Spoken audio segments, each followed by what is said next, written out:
영어 원서 500번 읽기 도전 그 중에 16번째. 오늘은 아무것도 보지 않고 아무것도 듣지 않고 책만 보고 읽어보도록 하겠습니다. Vernacular 16번째 읽기. Editor's note. The book you are about to read was brought to my attention in a most unusual way. One Friday afternoon, just before closing time, I heard a scratching sound at the front door of my office. When I opened the door, there before me stood a sad-eyed, droopy-eared dog carrying a large, plain envelope in his mouth. He dropped it at my feet, gave me a soulful glance, and with great quiet dignity sauntered away. Inside the envelope was the manuscript of the book you now hold in your hands together with this letter. Gentlemen, the enclosed story is true. It happened in this very town to me and the family with whom I reside. I have changed the names of the family in order to protect them. But in all other respects, everything you will read here is factual. Allow me to introduce myself. My name is Harold. I come to writing purely by chance. My full-time occupation is dog. I live with Mr. and Mrs. X, called here the Monroes, and their two sons, Toby, aged 8, and Pete, aged 10. Also sharing our home is a cat named Chester, whom I am pleased to call my friend. We were a typical American family, and still are, though the events related in my story here have, of course, had their effect on our lives. I hope you will find this tale of sufficient interest to yourself and your readers to warrant its publication. Sincerely, Harold X. Vernacular. Chapter 1. The Arrival. I shall never forget the first time I laid these now tired old eyes on our visitor. I had been left home by the family with the admonition to take care of the house until they returned. That's something they always say to me when they go out. Take care of the house, Harold. You are the watchdog. I think it's their way of making up for not taking me with them, as if I wanted to go anyway. You can't lie down at the movies and still see the screen, and the people think you are being implied. If you fall asleep and start to snore or scratch yourself in public, no thank you. I'd rather be stretched out on my favorite rug in front of a nice whistling radiator. But I digress. I was talking about the first night. Well, it was cold. The rain was pelting the windows. The wind was howling, and it felt pretty good to be indoors. I was lying on the rug with my head on my paws, just staring absently at the front door. My friend Chester was curled up on the brown velvet armchair, which years ago he'd staked out as his own. I saw that once again he'd covered the whole seat with his cat hair, and I chuckled to myself, picturing the scene tomorrow, next to grasshoppers. There is nothing that frightens Chester more than the vacuum cleaner. In the midst of this reverie, I heard a car pull into the driveway. I didn't even bother to get up and see who it was. I knew it had to be my family, the Monroes, since it was just about time for the movie to be over. After a moment, the front door flew open. There they stood in the doorway, Toby and Pete and Mom and Dad Monroe. There was a flash of lightning, and in its glare, I noticed that Mr. Monroe was carrying a little bundle, a bundle with tiny glistening eyes. Pete and Toby bounded into the room, both talking at the top of their lungs. Toby shouted, Put him over here, Dad. Take your boots off. You are soaking wet, replied his mother. Somewhat calmly, I thought, under the circumstances. But Mom, what about... First, stop dripping on the carpet. Would somebody like to take this? Asked Mr. Monroe, indicating the bundle with the eyes. I'd like to remove my coat. I will, Pete yelled. No, I will, said Toby. I found him. You will drop him. I will not. You will too. Mom, Pete punched me. I'll take him, said Mrs. Monroe. Take off your coat this minute.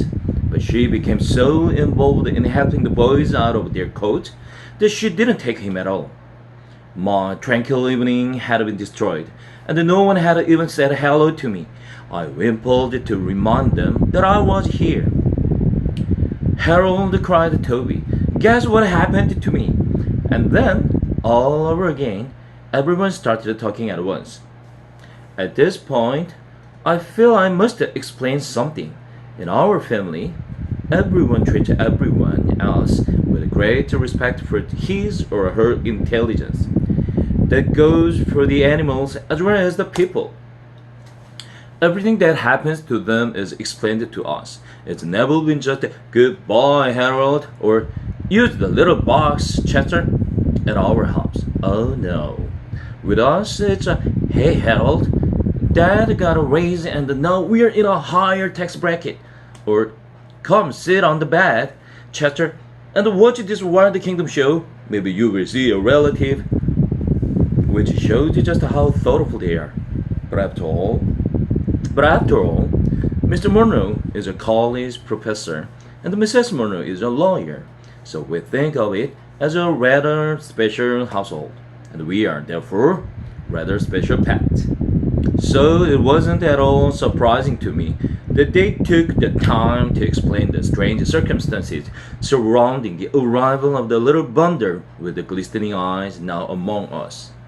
It seems that they had arrived at the theater late, and rather than trip over the feet of the audience already seated, they decided to sit in the last row, which was empty. They tiptoed in and sat down very quietly, so they wouldn't disturb anyone. Suddenly, Toby, who's the little one, sprang up from his chair and squealed that he had sat on something. Mr. Monroe told him to stop making a fuss and move to another seat. But in an unusual display of independence, Toby said he wanted to see just what it was he had sat on. An usher came over to their row to shush them, and Mr. Monroe borrowed his flashlight. What they found on Toby's chair was the little blanket bundle that was now sitting on Mr. Monroe's lap. They now unwrapped the blanket, and there in the center was a tiny black and white rabbit, sitting in a shoebox filled with dirt.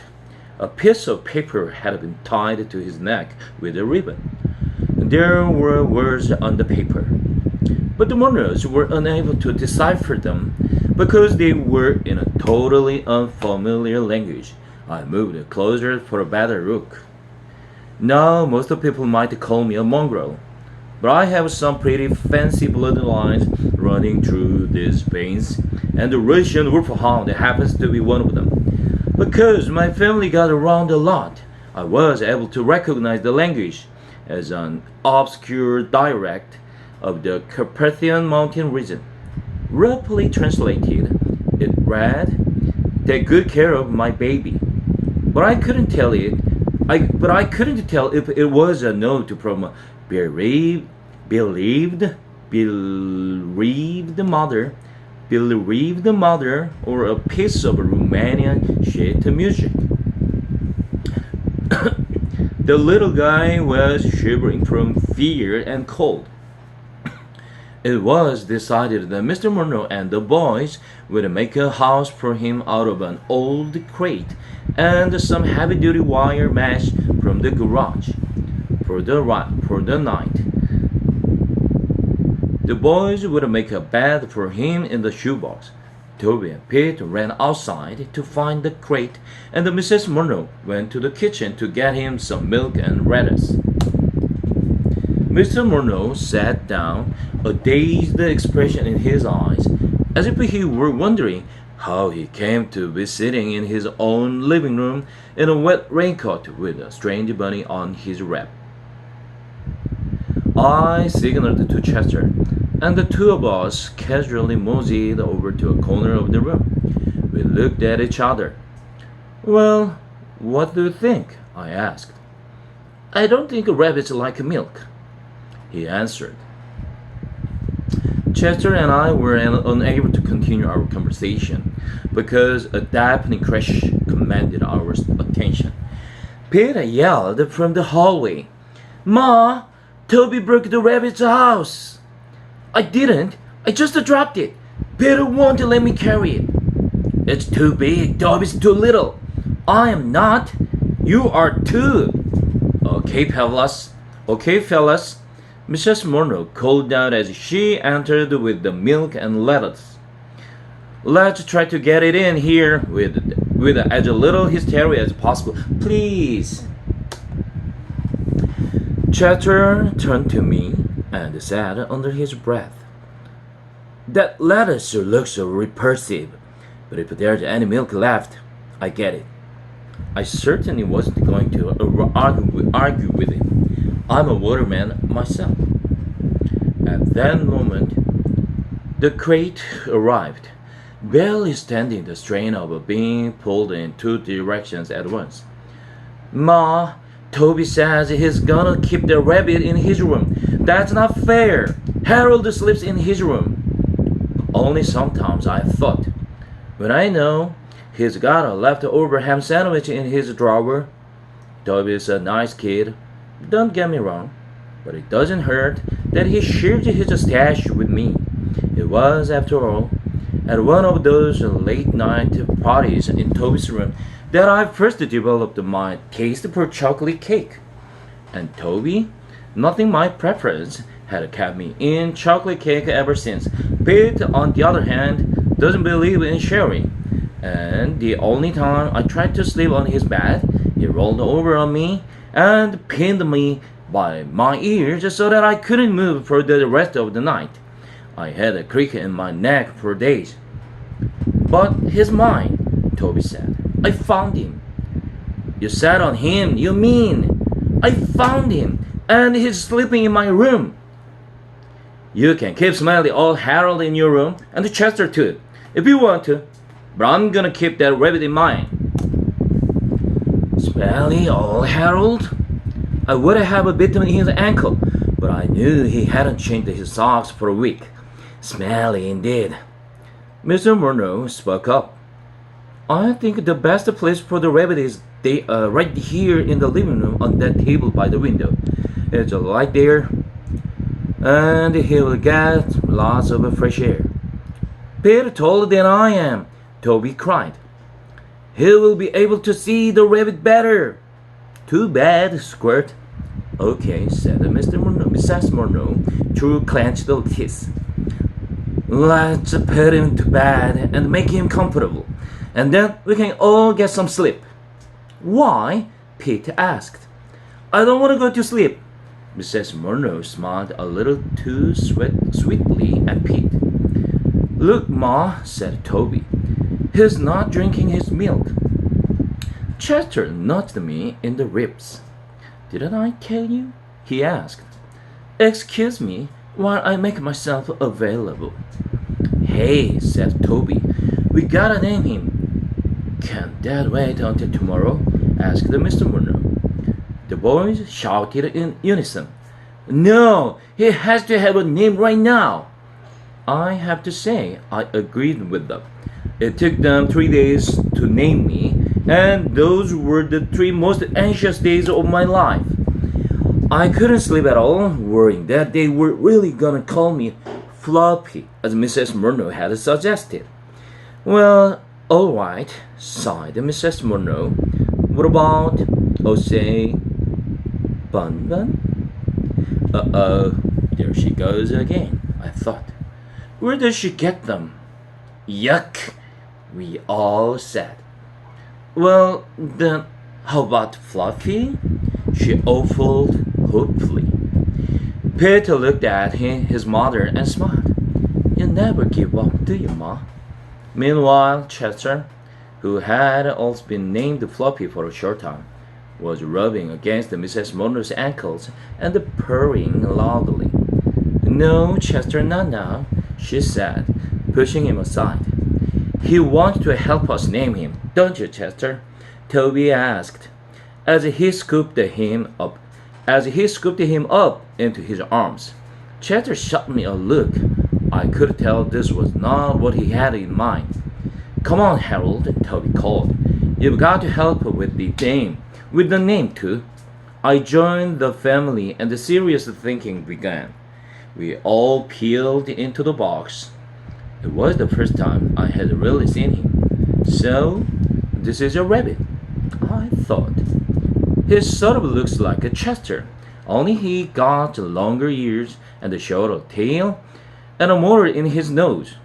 Well, said Pete, after a moment, since we found him at the movies, why don't we call him Mr. Johnson? There was a moment of silence. Who's Mr. Johnson? Asked Toby. The guy who owns the movie theater, Peter answered. No one seemed to like the idea. How about the Prince? Said Mr. Monroe. Dad, said Toby, are you kidding? Well, I had a dog named Prince once, he replied lamely. Prince, I thought, that's a silly name for a dog. We found him at a Dracula movie. Let's call him Dracula, Toby said. That's a stupid name, said Pete. No, it's not. And anyway, I found him, so I should get to name him.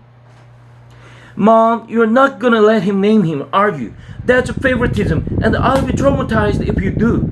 Mrs. Monroe looked in wonder at Pete. Please, Mom, please, Dad, let's name him Dracula, cried Toby. Please, please, please, and with each please, he squeezed the chest a little harder. Mrs. Monroe picked up the bowl of milk and moved toward the kitchen. Chester followed her every movement with his eyes, which now seemed to be popping out of his head. When she reached the kitchen door, she turned back and said, Let's not have any more arguments. We'll compromise. He's a bunny and we found him at a Dracula movie, so we will call him Bunnicula. Bunnicula. That should make everybody happy, including me. What about me? Muttered Chester. I won't be happy until she puts down that milk. Well, guys, is that okay with you? She asked. Toby and Pete looked at one another, and then at the rabbit. A smile grew on Toby's face. Yeah, Ma, I think the name is just right. Pete shrugged. It's okay, but I get to feed him. Okay, I'm gonna put the milk back in the fridge. Maybe he will drink it tomorrow. What about Chester? Toby said, dropping the frantic cat to the floor. Maybe he would like it. Chester made a beeline for Mrs. Monroe and looked up at her plaintively. Oh, Chester doesn't want any more milk, do you, Chester? You've already had your milk today. She reached down, patted Chester on his head, and walked into the kitchen. Chester didn't move. Okay, bedtime, said Mr. Monroe. Good night, Bunnicula, Toby said. Good night, Count Bunnicula, Pete said sarcastically, in what I took to be his attempt at a Transylvanian accent. I may be wrong, but I thought I saw a flicker of movement from the cage. Good night, Harold. Good night, Chester. I licked Toby good night. Good night, Smelly Harold. Good night, dumb Chester. I drooled on Peter's foot. Mom, Harold drooled on my foot. Good night, Pete, Mrs. Monroe said with great finality as she came back into the living room.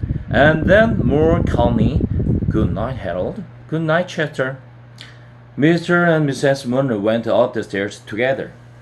You know, dear, Mr. Munro said, that was very clever, but Nicola, I couldn't ever have thought of a name like that. Oh, I don't know, Robert. She smiled as she put her arm through his. I think Prince is a lovely name, too. The room was quiet. Chester was still sitting by the closed kitchen door, in a state of shock. Slowly, he turned to me. I wish they had named him Fluffy, was all he said.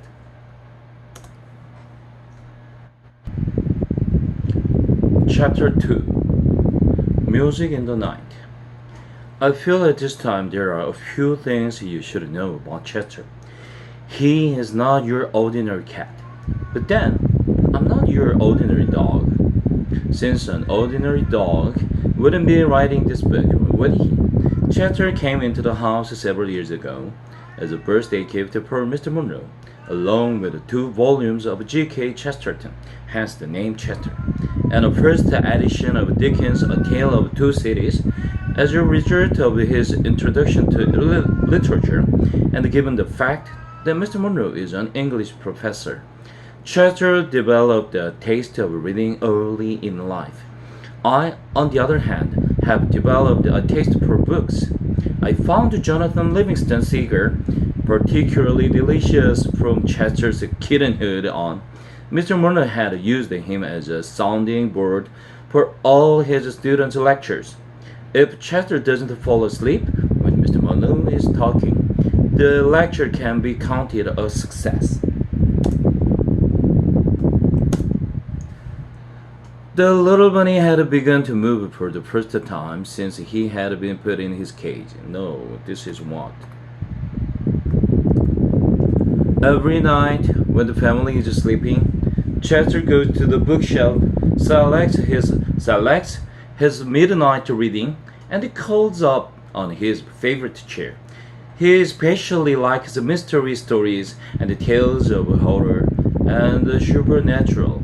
As a result, he has developed a very vivid imagination. I'm telling you this because I think it's important for you to know something of Chester's background before I relate to you the story of the events following the arrival of Nicola into our home. Let me begin with that first night. It seems that after I went to sleep, Chester, still stewing over the lost milk, settled down with his latest book and attempted to ignore the rumbling in his stomach. The room was dark and quiet. This did not prevent his reading, of course, since, as you know, cats can see in the dark. A shaft of moonlight fell across the rabbit's cage and spilled onto the floor below. The wind and the rain had stopped, and as Chester read Edgar Allan Poe's The Fall of the House of Usher, he became increasingly aware of the eerie stillness that had taken their place. As Chester tells it, he suddenly felt compelled to look at the rabbit. I don't know what came over me, he said to me the next morning, but a cold chill ran down my spine. The little bunny had begun to move for the first time since he had been put in his cage. He lifted his tiny nose and inhaled deeply, as if gathering sustenance from the moonlight. He slicked his ears back close to his body, and for the first time, Chester said, I noticed the peculiar marking on his forehead. What had seemed an ordinary black spot between his ears took on a strange V-shape, which connected with the big black patch that covered his back and each side of his neck. It looked as if he was wearing a coat. No, more like a cape than a coat. Through the silence had drifted the strains of a remote and exotic music. I could have sworn it was a gypsy violin, Chester told me. I thought perhaps a caravan was passing by, so I ran to the window. I remembered my mother telling me something about caravan when I was a puppy. But for the life of me, I couldn't remember what.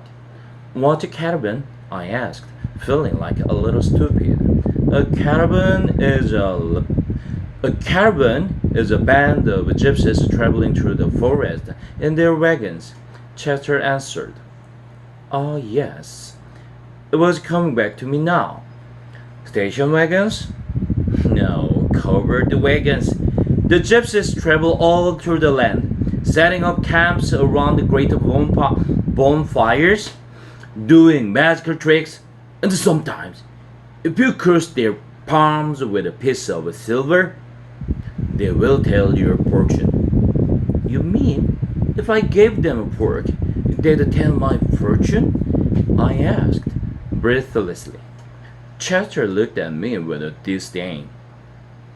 Save your silverware, he said. It wasn't a caravan after all. I was disappointed. What was it? I asked. Chester explained that when he looked out the window, he saw Professor Micklewhite, our next-door neighbor, playing the violin in his living room. He listened for a few moments to the haunting melody and sighed with relief. I've really got to stop reading these horror stories late at night, he thought, it beginning to affect my mind. He yawned and turned to go back to his chair and get some sleep. As he turned, however, he was startled by what he saw. There in the moonlight, as the music filtered through the air, sat the bunny, his eyes intense and staring, an uncertain aura about them. Now this is the part you won't believe. Now this is the part you won't believe, Chester said to me. But as I watched, his lips parted in a hideous smile, and where a rabbit's buck teeth should have been, two little pointed fangs glistened. I wasn't sure what to make of Chester's story, but the way he told it, it set my hair on end. Chapter 3. So unusual goings on. The next few days passed uneventfully. I was very bored. Our new arrival slept all day, and Chester, whose curiosity had been aroused by the strange behavior of the rabbit that first night, had decided to stay awake every night to observe him. Therefore, he too spent most of his days sleeping, so I had no one to talk to. The evening weren't much better. Toby and Pete, who used to play with me as soon as they got home from school, now ran immediately to that silly rabbit's cage to play with him. Or at least, they'd try to. But Nicola did not make the most energetic playmate. It took him quite a while to wake up each night, and then, when he did awaken, he didn't do much except hop around the living room. He didn't play catch, he didn't fetch, he didn't roll over to get his tummy rubbed. I couldn't understand why they played with him at all.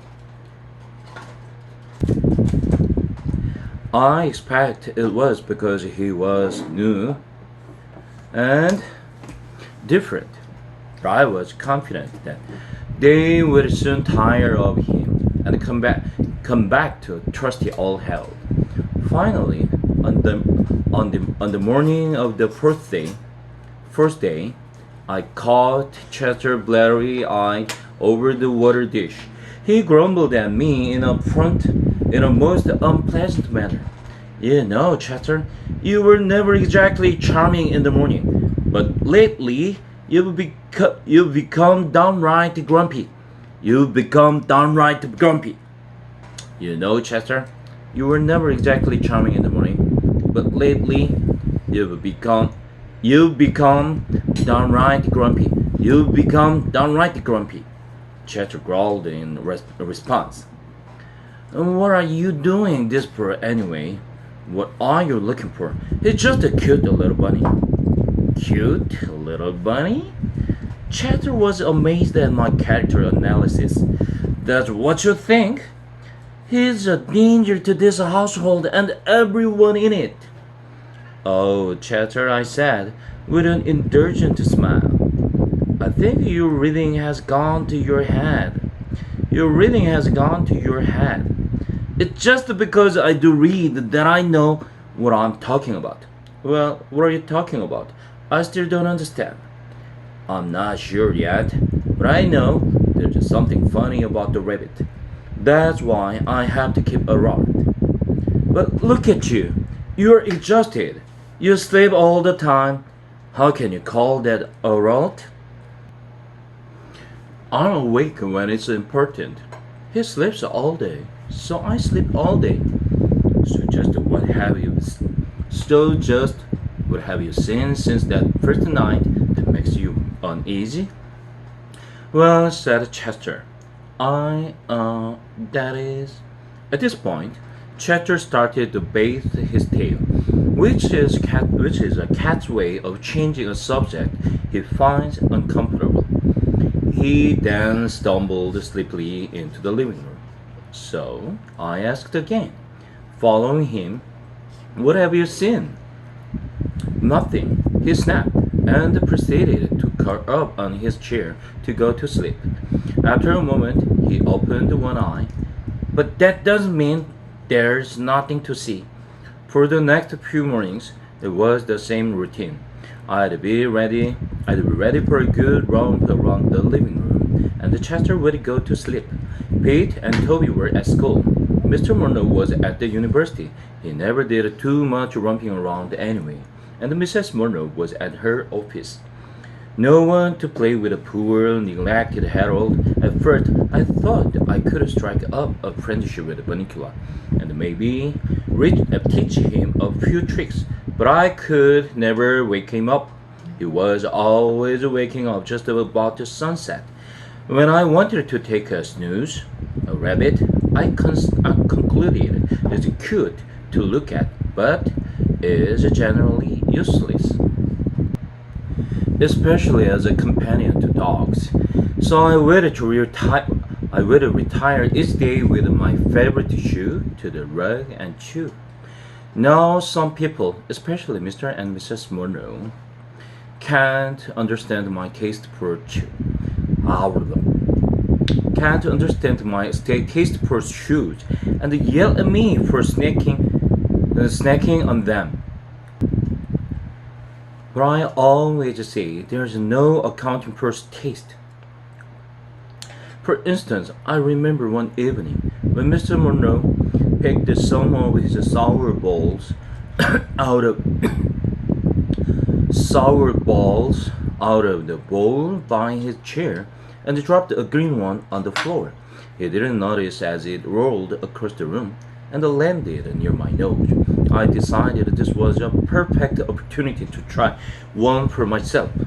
I placed it in my mouth and wished immediately that I hadn't. As the tears started running out of my eyes, I thought, "What's wrong with my mouth? It's turning inside out." Mr. Monroe immediately noticed that something had happened. "What's the matter, Harold? Are you looking for someone to kiss? Help! Help!"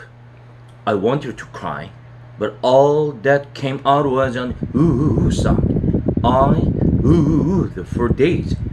So how can anyone who likes green sour balls criticize me for preparing a nice penny roper or a bedroom sleeper?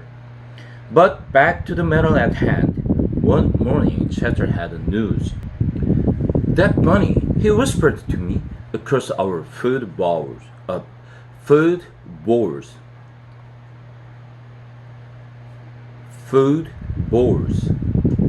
Got out of his cage last night. "Don't be ridiculous," I said. "How could he break through the wire? Look how little he is. That's just it. He didn't break it through any wire. He got out of his cage without breaking anything or opening any doors. I looked puzzled, so Chester told me the following story.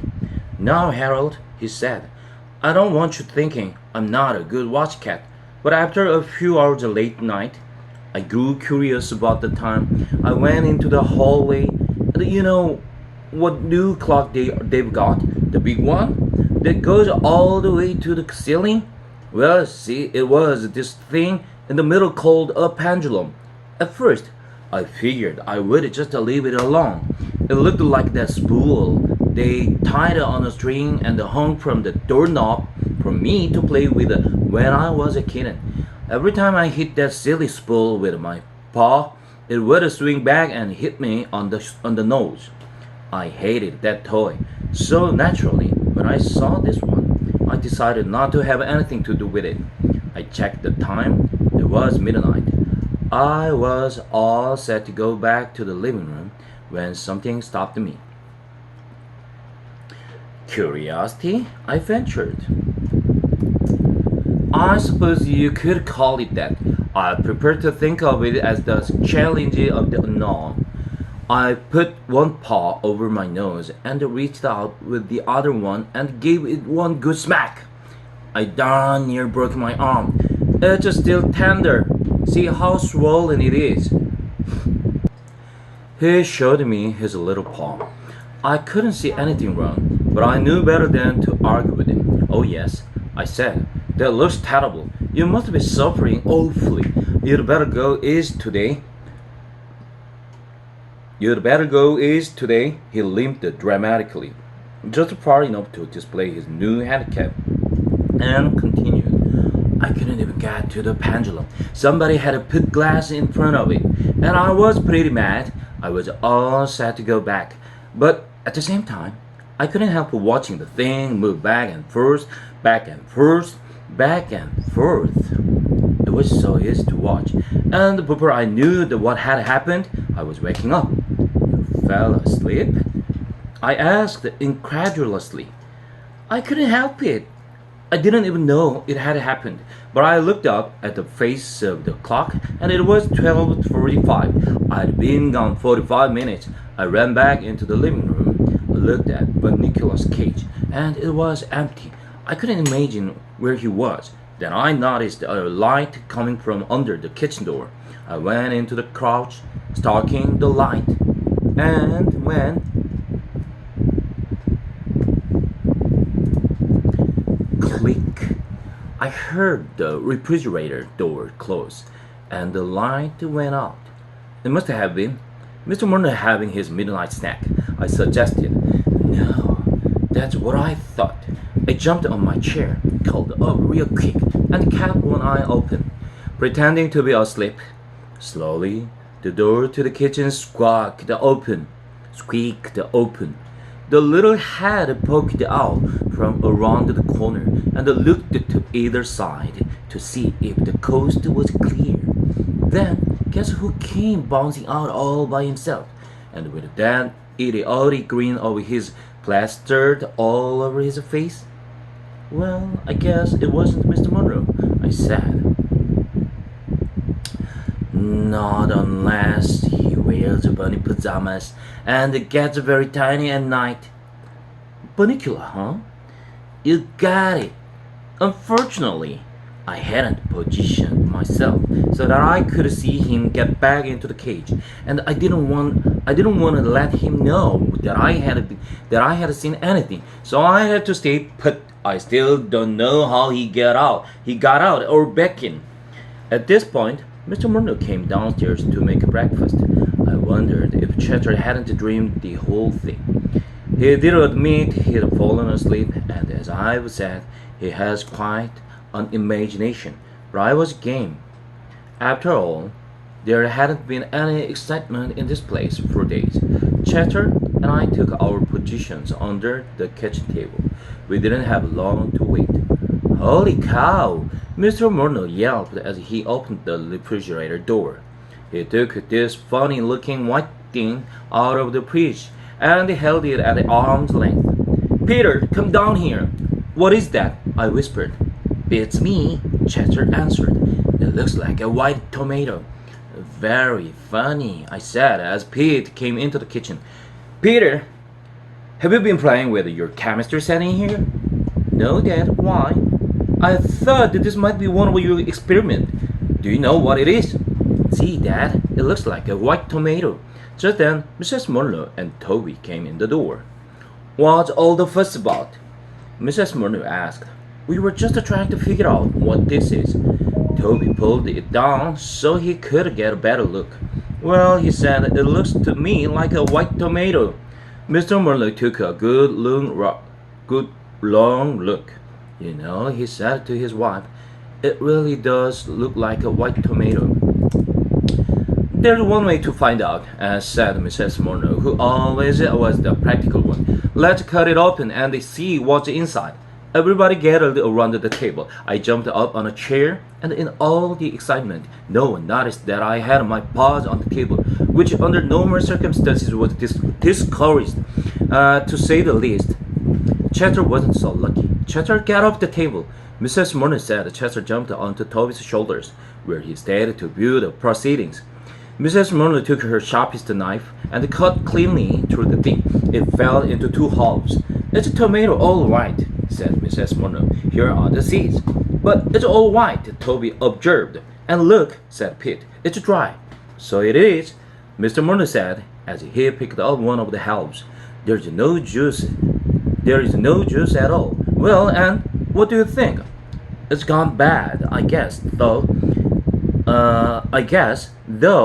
I've never heard of a tomato turning white before. Come on, she said, clearing the table. Let's throw it out and have breakfast. And Harold, get your paws off the table. Rats.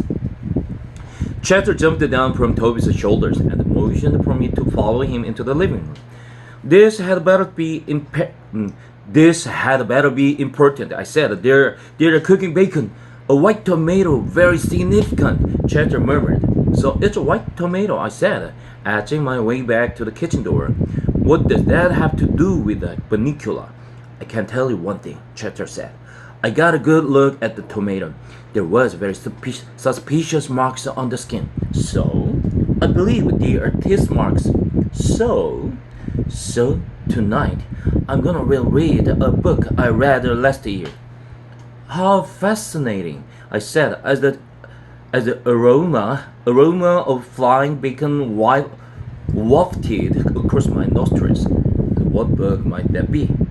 The Mark of the Vampire. What? I stopped dead in my tracks. Meet me tonight after the others have gone to sleep. You'd better take a nap today so you can stay awake. Chester closed his eyes. I shifted my look to Benicio, who seemed to be asleep in this cage. A tiny smile sat upon his lips. A happy dream, I wondered, or something else. My reverie was broken by the sound of crunching bacon. I was in the kitchen in a flash.